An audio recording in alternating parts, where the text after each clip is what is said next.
merci d'être là. On va y aller. Donc, je m'appelle Raphaël et un sujet qui me tient à cœur, c'est le lien social. En particulier, le manque de lien social et en particulier, le manque de lien social en environnement citadin.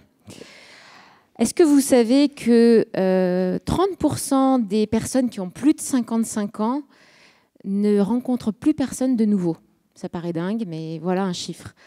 Et ce problème de relations sociales, on peut le rencontrer aussi d'autres façons auprès des étudiants. Par exemple, à Paris, on a un peu plus de 100 000 étudiants qui sont coupés des relations familiales, qui ne sont pas entourés de leur famille, qui est loin, voire même à l'étranger. Il y a 20 000 étudiants étrangers à Paris. Donc, je vous présente Linshu. Linshu, qu'est-ce que c'est? C'est une plateforme qui recrée du lien social autour du repas, qui permet à des communautés locales d'inviter des étudiants qui habitent dans le quartier à déjeuner ou à dîner. Donc, prenons l'exemple de Dominique. Dominique s'est déjà enregistrée sur Linshu. Dominique a l'habitude d'accueillir des étudiants à déjeuner ou à dîner. Elle fait ça depuis quelque temps. Ce qu'elle aime en particulier, c'est d'échanger avec eux, de découvrir leur mode de vie, dont elle est un peu étrangère, parce que Dominique est à la retraite, elle était dans l'enseignement, elle était prof d'histoire, elle habite dans le 11e, et ce qu'elle aime plus particulièrement dans ces échanges, c'est de se dire qu'elle leur offre un repas, un bon repas, sachant qu'ils ne peuvent pas tous se le permettre. Aujourd'hui, elle veut lancer une invitation pour le 27 juin. De 19h30 à 21h30, comme ça permet aux étudiants de rentrer pas trop tard chez eux. Elle arrive sur une page où on lui propose des étudiants qui sont en affinité avec ce qu'elle a renseigné sur la plateforme. Elle a dit qu'elle habitait dans le 11e, bien sûr. Elle a aussi donné certains centres d'intérêt. Elle a donné son adresse, elle a donné des centres d'intérêt, elle a donné aussi ses activités.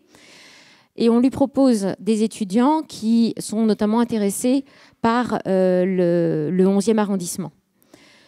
Elle regarde le premier, donc Hector, qui non seulement, bon, on le voit sur la première page, est à l'IUT Paris-Descartes, mais elle se rend compte qu'il n'a aucune allergie, donc elle n'est pas mécontente, ça rend les choses un peu simples. Et en lisant ce qui est écrit sur le profil d'Hector, elle se rend compte qu'il est un habitant du 11e, il n'étudie pas dans le 11e, mais c'est un habitant du 11e, et il aimerait bien découvrir un peu mieux le 11e.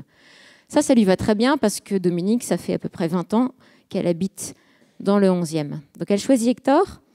Et elle regarde ensuite la suivante, Astrid. Astrid, pour le coup, elle le sait, puisqu'elle habite en face de l'ESCP, étudie de le 11e.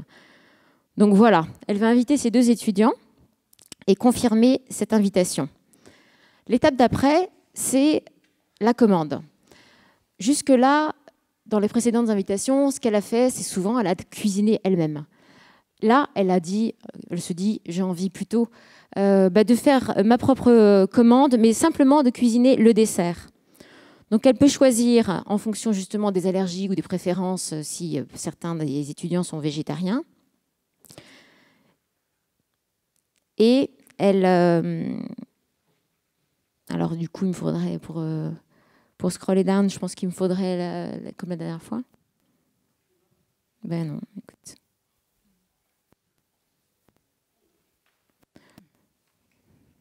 Ben oui. Les deux. D'accord, sur celui-là. Elle va pas chez moi, ok. Très bien. Donc elle a choisi l'entrée, elle choisit le plat principal, on l'a vu, et du coup, je vais y arriver. Non. Et du coup, prochaine étape, c'est la page de paiement. La page de paiement fait un récapitulatif de son invitation et aussi de sa commande. Son invitation précise l'heure, précise aussi l'adresse qu'elle avait préenregistrée et la commande, ce qu'elle doit pour payer les 3 entrées et les 3 plats principaux. Quand elle va payer, ça va lancer automatiquement un SMS aux deux invités. Le premier qui accepte sera invité à passer à l'ESCP, dans ce cas-là, récupérer la livraison du repas avant de se rendre chez Dominique. Voilà la façon dont ça se passe. Aujourd'hui, j'imagine de lancer cette offre appuyée sur une plateforme de livraison de repas déjà existante qui s'appelle Food Cherry et qui a une bonne offre sur Paris. L'idée, c'est de commencer sur Paris où il y a la plus grande partie d'étudiants en France. Et au final, ce pourquoi en fait, je pitch aujourd'hui, c'est que je cherche des étudiants qui seraient prêts à tester l'idée, qui seraient prêts à voir ce que ça donne, à lancer un prototype live pour un peu se confronter au marché et se dire si c'est une bonne ou une mauvaise idée. Voilà, merci beaucoup. Bravo.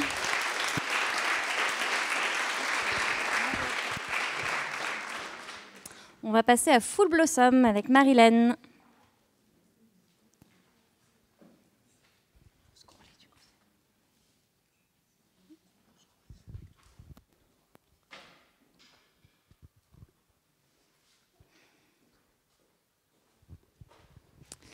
Bonsoir à tous, je m'appelle Marilène, je travaille à l'atelier BNP Paribas et je vais vous présenter un projet qui n'a absolument rien à voir.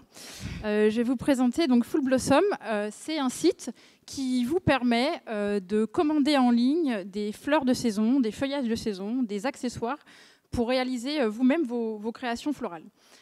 Parce qu'il y a beaucoup de systèmes maintenant qui existent pour vous faire livrer des fleurs par abonnement, sauf qu'en fait, vous ne pouvez pas du tout choisir. Vous pouvez à la limite choisir la taille de votre bouquet, mais vous ne pouvez pas du tout choisir les fleurs que vous mettez dedans. Donc je me suis dit que ça pouvait être sympa d'avoir une sorte de do-it-yourself de bouquet qui vous permette de faire à la fois des bouquets, mais aussi des couronnes de fleurs, mais aussi de laisser quelques petites fleurs proches de votre fenêtre dans un plus petit vase. Donc voilà, de créer vous-même selon vos envies. Donc l'idée, c'était de faire quelque chose de simple. Alors pour les débutants, donc là vous avez un aperçu des fleurs de la semaine. Pour les débutants, vous pouvez aussi avoir accès à des tutos et aussi voir les créations qui ont été réalisées par des clients du site. Donc concrètement, comment ça fonctionne? J'ai un compte, je me connecte et je vais commencer à créer. Donc je suis guidée dans mon parcours. Donc c'est des fleurs de saison, donc je peux regarder ce qu'il y a. Il y a des anémones, par exemple, je veux me renseigner. On m'explique un peu avec quoi je peux les marier, comment je m'occupe de ça. Hop, j'ai décidé d'en ajouter à mon panier. J'aime beaucoup, donc j'en ajoute 2 fois. Ensuite, j'ai envie de renoncules, j'ajoute des renoncules. Donc ça, j'ai sélectionné mes fleurs. Ensuite, je vais sélectionner mes feuillages. Donc moi, j'aime bien, cette semaine, j'ai envie d'un bouquet assez simple. Donc, je vais prendre des oliviers. J'aime vraiment beaucoup, beaucoup. Donc, j'en prends 4. Voilà. Ensuite, je passe à l'étape des accessoires. Donc ça, le sécateur, j'ai déjà. En revanche, j'ai terminé mon scotch pour justement lier mes bouquets. Donc, j'ajoute ça à mon panier. Voilà. Je choisis ma date mon horaire de livraison, puisque les livraisons ont lieu tous les mercredis. Je vais me le faire livrer chez moi en rentrant du travail. Je regarde mon panier, ça me va. J'ai un stock de blossoms. Alors les blossoms, vous ne savez pas ce que c'est. En fait, sur le site, j'ai préféré décorréler le prix. J'ai préféré créer une monnaie parce qu'il y a beaucoup de gens qui ont du mal à dépenser, par exemple, 50 € dans un bouquet parce que c'est éphémère. D'ailleurs, avec ce système-là, vous pouvez réutiliser des fleurs d'un précédent bouquet pour ajouter des nouvelles fleurs la semaine suivante. Ça permet de créer un bouquet éternel. Voilà. Donc, les blossoms, naturellement, plus vous en achetez, moins c'est cher. Donc voilà, là, j'ai de la chance. La dernière fois, j'ai acheté un pack de 100. Il m'en reste 33. Je valide et je recevrai ma commande mercredi prochain. Donc moi, ce que je cherche, c'est des cyclistes partout en France qui vont m'aider à livrer mes fleurs à vélo parce que je trouve ça vachement plus sympa. Voilà. Bravo.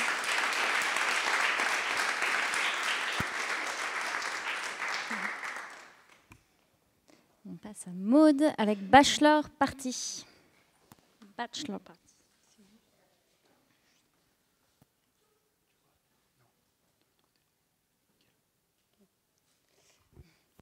Oui, je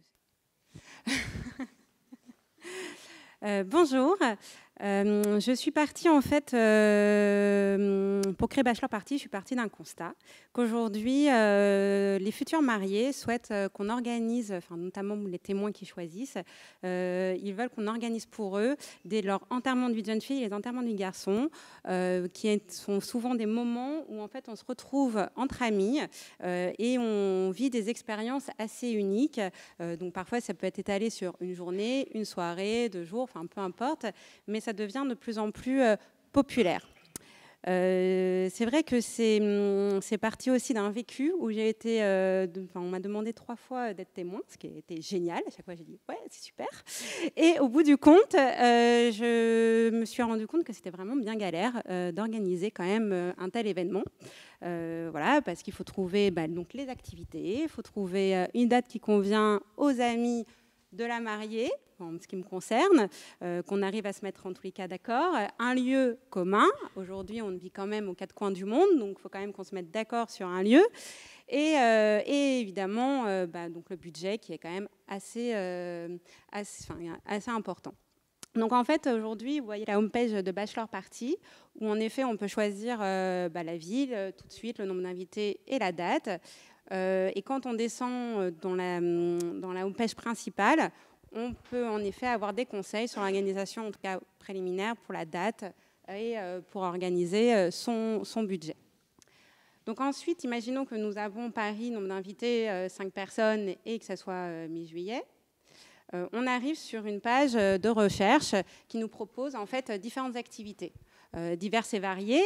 Et donc, l'idée est qu'on peut filtrer ou en tout cas affiner cette recherche avec des prix par son budget ou avec des filtres spécifiques tels que les thèmes, par exemple, plutôt gastronomique ou expérience extrême. Ou, voilà. Donc, on choisit. On peut également partager les activités parce que souvent aussi, c'est un petit peu compliqué dans la communication, dans un monde où, au bout du compte, c'est assez facile d'envoyer à chacun l'activité en question, si c'est par mail, par WhatsApp, par Facebook Messenger. Donc vraiment, pour être assez réactif, partager très rapidement les expériences qu'on sélectionne. Donc imaginons qu'on clique sur un spa pour se détendre entre copines. Voilà, donc on peut avoir l'information donc sur plus d'activités, au programme, qu'est-ce qu'il y a, différentes photos pour mieux se rendre compte de l'univers de l'endroit, et évidemment avec différentes formules, c'est assez important qu'on puisse les sélectionner, avec un avis sur l'établissement pour évidemment nous rassurer, et réserver surtout l'activité, ce qui est très importante. Donc 5 participants, imaginons, pour le 16 juin, c'est un peu passé, bon, en tout cas pour mi-juillet, avec une heure spécifique. Et évidemment, donc on valide le panier. Donc voilà, on passe à l'autre. Le panier. Donc aujourd'hui, voilà, on a ce panier qui est validé. On peut ajouter en effet une autre expérience si on veut, ce qui fait qu'on combine un petit peu et on peut avoir un gain de temps par rapport à ça. On peut évidemment avoir d'autres suggestions si, imaginons, on en a besoin. Valider ses coordonnées avec le nombre de participants. Et évidemment, félicitations, on a enfin réservé son activité où là, en fait, on peut partager avec les amis du futur marié ou de la future mariée une sorte de e-card, parce que souvent, c'est un peu banal d'envoyer tous les détails et puis déjà, ça ne nous transporte pas dans l'expérience tout de suite. Donc, une e-card qui nous donne envie déjà, comme une envie de Méditerranée, pas une minute à perdre, ou qui déjà nous transporte, ou qu'on peut même envoyer potentiellement à la future mariée en se disant, bon, c'est un petit teaser qui peut lui donner envie et de déjà vivre ce moment assez unique d'amitié. Voilà. Bravo. Bravo. Et maintenant, nous accueillons Ségolène pour Commu ESCP.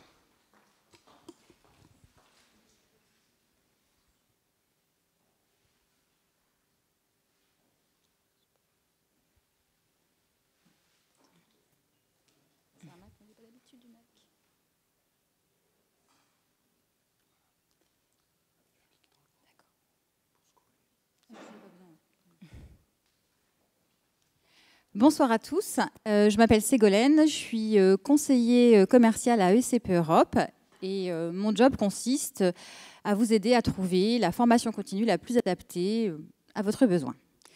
À ECP Europe, comme dans beaucoup d'écoles de commerce, vous avez le choix entre faire une formation diplômante, longue, qui est super et qui vous donne un beau diplôme et vous donne aussi accès au réseau des anciens via les alumni.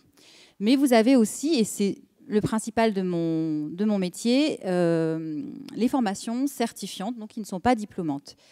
Et le petit hic, c'est que jusqu'à présent, quand vous faites une formation certifiante, pas d'accès au réseau des anciens, pas d'alumni, personne pour s'occuper de vous. Et cette année, à ECP Europe, c'est les 50 ans de la formation continue. Donc, j'ai une idée. Je me suis dit, pourquoi pas ne pas créer cette communauté.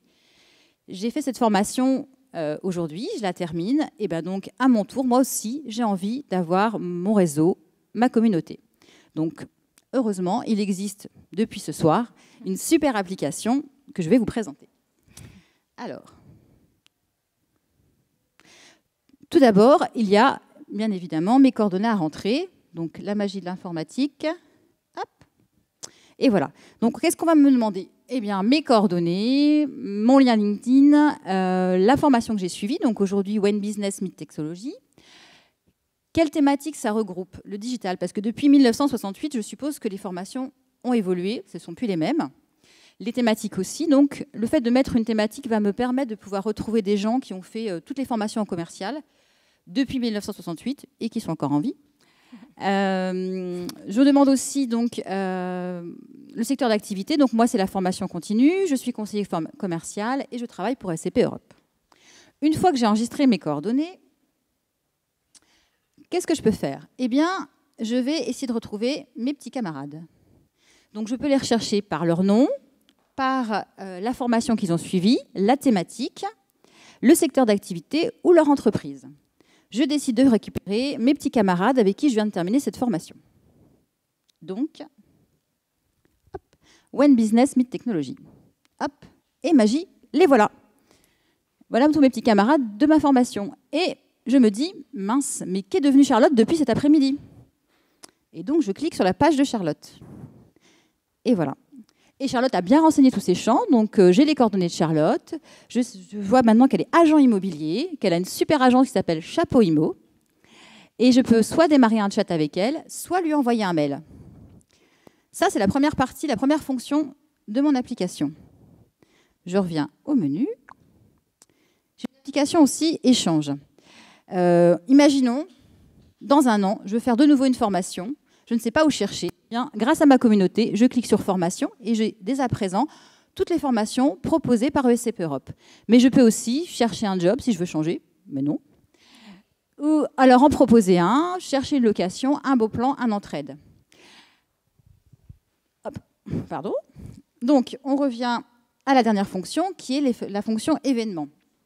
Et là, ça a tout son sens puisque j'ai créé ma communauté, mais je veux garder aussi mon lien avec l'école. Parce que le but, c'est ça, c'est aussi garder le lien avec l'école dans laquelle je suis passée. Après, peut-être je vais revenir refaire une autre formation, et puis une autre, et puis une autre. Et donc, j'ai accès, grâce à cette fonction, aux événements ESCP Europe. Mais j'ai également accès à l'événement du moment. Si je ne veux pas chercher, eh bien, on met en avant tous les mois un événement majeur. Mais on peut aussi proposer un événement. Et là, je me dis, je vais organiser un grand apéro avec tous mes potes de la formation When Business Meet Technology. Et donc, je peux le proposer et le retrouver dans les événements de la communauté. Aujourd'hui, il ne me reste plus qu'à convaincre la direction que mon application, elle a son sens. Et pour la financer, je me suis dit, pourquoi pas proposer à des agences, à des entreprises qui veulent proposer des jobs, des locations, de pouvoir le faire sur l'application via des petits sous. Voilà, je vous remercie. Bravo. Et maintenant, nous avons Tempit avec Benoît. Bonsoir. Donc, hop là. Non, raté. Hop là. Voilà. Donc, bonsoir, je m'appelle Benoît et j'ai un ami ouais, mais qui a un bar dans le 10e, qui m'a appelé ce soir parce que son barman était malade. Et que forcément, Coupe du Monde, fête de la musique, le bar est plein. Il ne peut pas faire appel à des agences ou à des apps d'intérim parce que le délai est trop court. Et qui m'a appelé, mais là je suis en train de pitcher, donc je ne peux pas l'aider.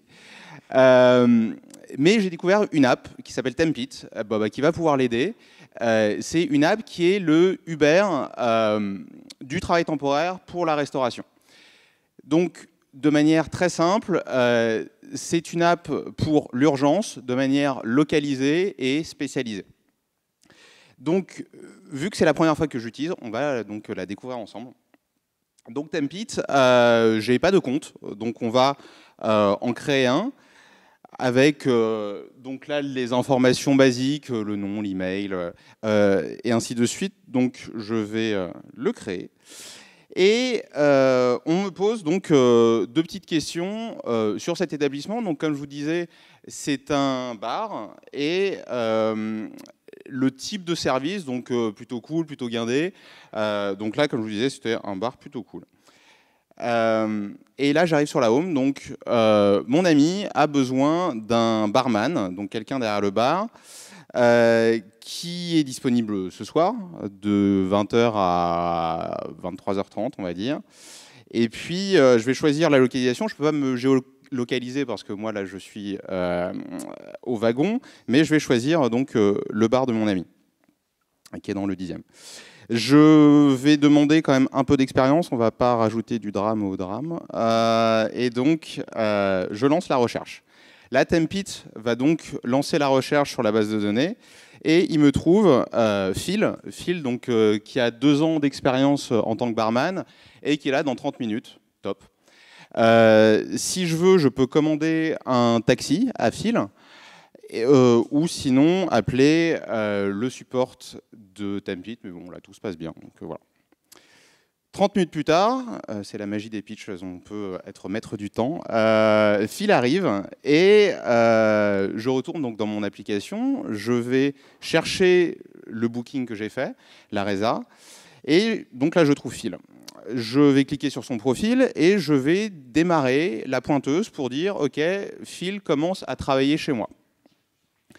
Donc je mets Start Work, son statut change et le service se passe. Le service se passe plutôt bien et à la fin, donc, je revais sur le profil de Phil et là je peux soit l'envoyer en pause, soit terminer son service. Là vu qu'il est 23h30, il va rentrer chez lui gentiment.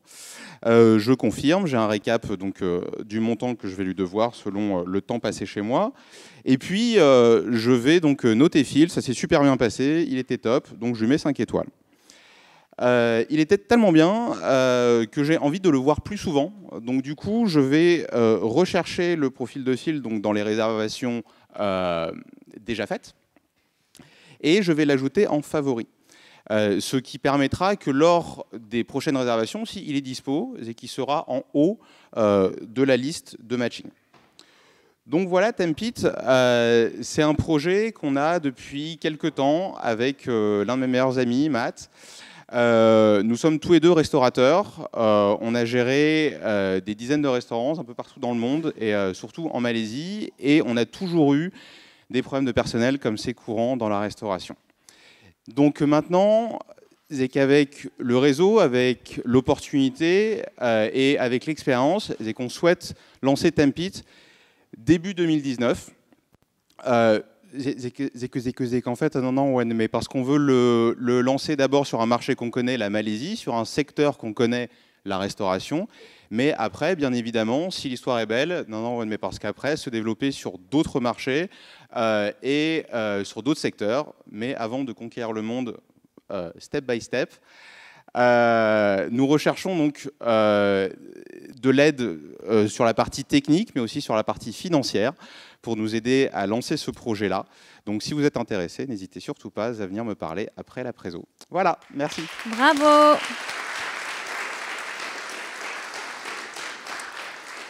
Nous accueillons Charlotte pour Trust Me.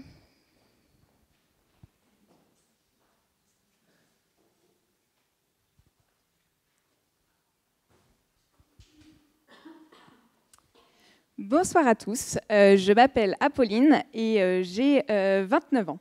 J'ai eu la chance d'hériter de 3 appartements de ma grand-mère et je gère la location seule. Je suis extrêmement attachée à ces appartements et j'éprouve des difficultés à trouver des locataires de confiance. Et pourtant, on le sait, il y a plein de gens bien, des gens de confiance, des gens qui, au-delà des garanties financières, payent leur loyer en temps et en heure et respectent les appartements ou les lieux dans lesquels ils vivent. C'est donc dans ce contexte que j'ai décidé de créer Trust Me, qui est une plateforme de rencontres donc, dans le cadre d'immobilier entre des propriétaires et des locataires.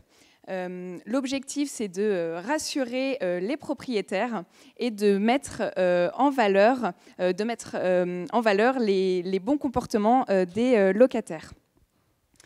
Aujourd'hui, j'ai un appartement qui est inoccupé. Je cherche donc un locataire. Et en parallèle, j'ai un appartement qui va très prochainement se libérer. Je vais donc vous montrer comment j'utilise la plateforme Trust Me. Je suis donc propriétaire et j'ai déjà un compte. Je n'ai plus qu'à me loguer.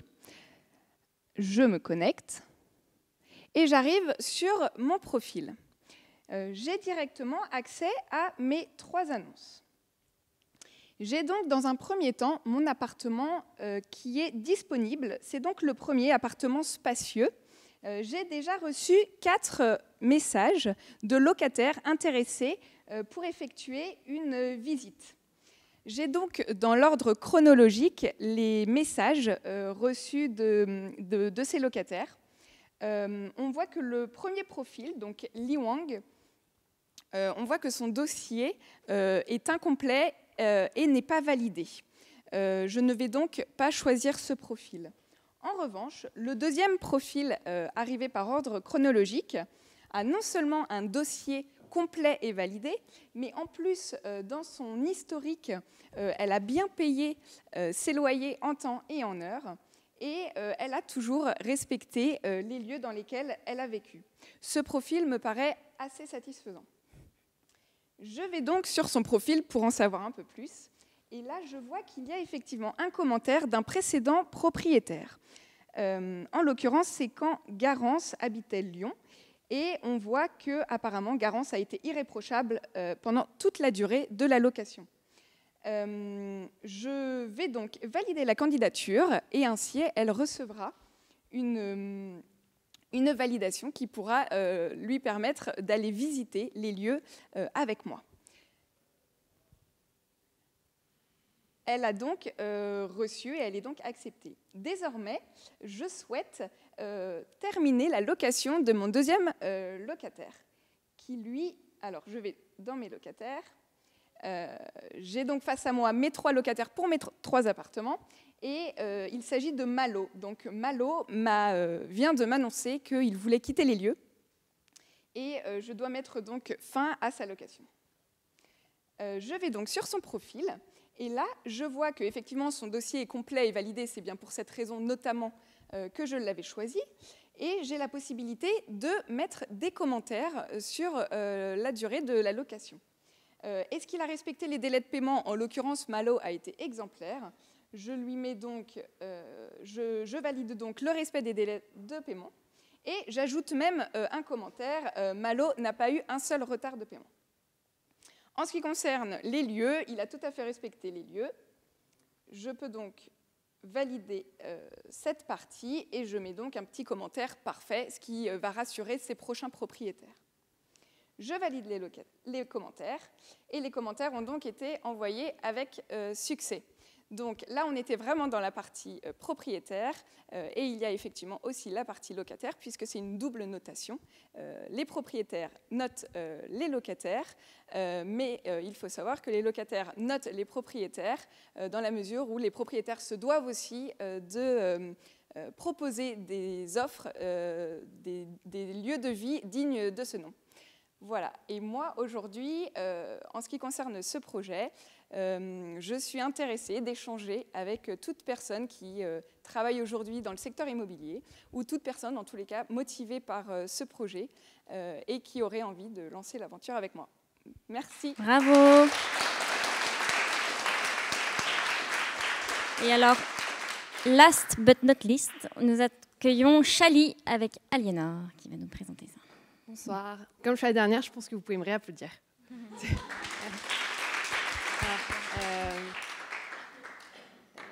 là? Ah oui. Bon, vous l'avez? Super, merci. Bonsoir. Donc moi, je suis particulièrement contente de me livrer à ce petit jeu de rôle ce soir parce que je ne suis plus Aliénor, avocat d'affaires, mais je suis Charlotte, mannequin chez Elite Paris. Et l'histoire que je vais vous raconter est inspirée de faits réels parce que Charlotte existe vraiment, elle est vraiment mannequin et c'est mon associée. Bon, en revanche, j'ai glissé des petits éléments de fiction dans mon histoire pour voir si vous suivez bien. Donc reprenons l'histoire. Patrick, qui existe aussi, son agent, appelle Charlotte et lui dit « Charlotte, j'ai une bonne et une mauvaise nouvelle. La bonne, c'est que je viens d'apprendre que Gisèle était totalement malade et qu'elle ne pourrait pas faire son shooting Chanel demain. En revanche, la mauvaise, c'est que tu pars demain à Bali et t'es mignonne, mais je suis en train de mater le match de foot, donc tu t'occupes toi-même de tes billets d'avion. » Ce que je fais, je prends mes billets d'avion pour Bali et à ce moment-là, je m'empresse de me tourner vers mon meilleur associé, la personne à qui j'ai confié les clés de ma vie, enfin une partie de ma vie. J'ai confié les clés de ma vie administrative à Chali. Donc mon appli, j'ouvre mon appli sur mon téléphone. Hop. Et directement, je tombe sur la page de mes jobs. Donc je sais que depuis le début de l'année, j'ai gagné 12 000 €, je n'ai pas énormément travaillé. Et j'ai accès aux jobs, à mes prochains jobs qui ont été classés par couleur. Donc moi, je fais des shootings, des filets et des castings. Je décide d'ajouter mon nouveau job pour Chanel. Donc je clique sur Add a Job. J'arrive sur mon calendrier. Directement, je vois les jobs que j'ai fait avant et les jobs que j'ai à faire. Je mets le 22 parce que c'est demain. Je save. Et donc, je vais faire un shooting pour Chanel. Et Lucky Me, c'est à Bali. Je sauvegarde. J'ai été bookée par Patrick, donc de mon agence Elite Paris. Et c'est une journée plutôt rentable parce que je vais gagner 20 000 € bruts pour le shooting. Comme je viens de prendre mes billets d'avion, ce que je vais faire, c'est que je vais directement les relier à mon job. Et je vais télécharger, je vais récupérer ma facture de mes mails. Hop, next. Et Chali est plutôt sympa parce que j'ai simplement à rentrer ma catégorie de dépenses. Donc je mets que c'est pour le transport. Hop. Donc tout ça, c'est téléchargé. Ni une ni deux, je pars à l'aéroport pour me rendre à Bali et je décide de me faire un burger. Comme c'est relié à mon job Chanel, je peux également sauver directement mon ticket de caisse. Et je clique sur le petit trombone et j'arrive sur ma page des dépenses. Et donc, ce qui me permet de voir directement combien j'ai dépensé depuis le début d'année, 3 200 € et mes dernières dépenses. Je clique sur le bouton Add an expense. Voilà. Là, toujours hyper simple. Je mets que c'est relié à mon job Chanel et je prends en photo ma facture. Tac. Toujours aussi facile, j'ai ma catégorie de dépenses et ma facture qui est enregistrée.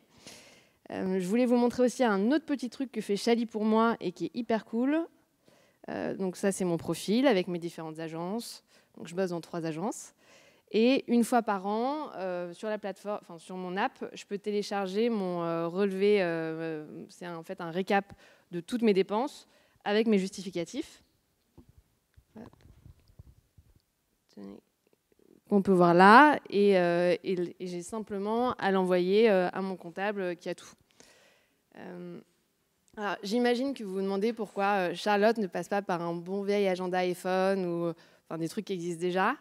En fait, la raison, c'est que les mannequins sont des animaux un petit peu hybrides.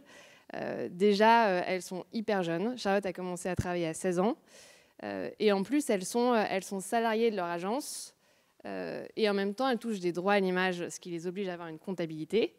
Et elles sont salariées, mais elles ne savent pas combien elles gagnent à la fin du mois. Elles ne savent pas si elles vont gagner, elles savent pas quand est-ce qu'elles vont recevoir leur argent.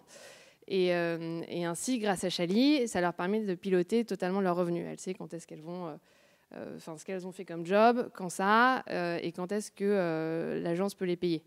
Et comme je suis avocat, on essaye d'y répondre le mieux possible. Voilà. Bravo. Bravo, bravo.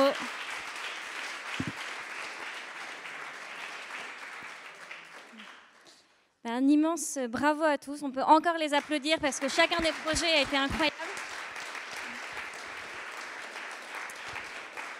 On est hyper fiers de vous, vraiment. Donc, je voudrais aussi vraiment remercier donc, toute l'équipe, Jérôme Couturier pour l'ESCP et Maëva Tordo qui les a accompagnés pour le pitch. À la fois Florent Liénard pour la partie code et prototypage et également Stanislas qui aujourd'hui les a accompagnés. Évidemment Benjamin qui était toujours là, exceptionnel pour les accueillir. Et donc concrètement cette formation, ça se déroule donc sur 5 jours. La prochaine édition aura lieu en octobre et donc on recherche des profils à la fois des entrepreneurs ou des personnes, d'équipe marketing par exemple qui travaillent au quotidien avec des développeurs et qui ont besoin de connaître un petit peu plus les langages et qui veulent de façon générale avoir plus une culture G. Tester un produit, tester un projet et revenir dans des entreprises avec une maquette concrète. Et comme ça, on a plusieurs de nos alumni des dernières promos qui sont arrivés en disant, on l'a montré après en interne. Et Banco, Maison du Monde, ils ont sorti une nouvelle application. Le groupe Leroy Merlin aussi a sorti une nouvelle application. Donc c'est très, très concret. Et là, on avait les projets en images. Donc un immense bravo à vous tous. Et maintenant, on va prendre un petit verre.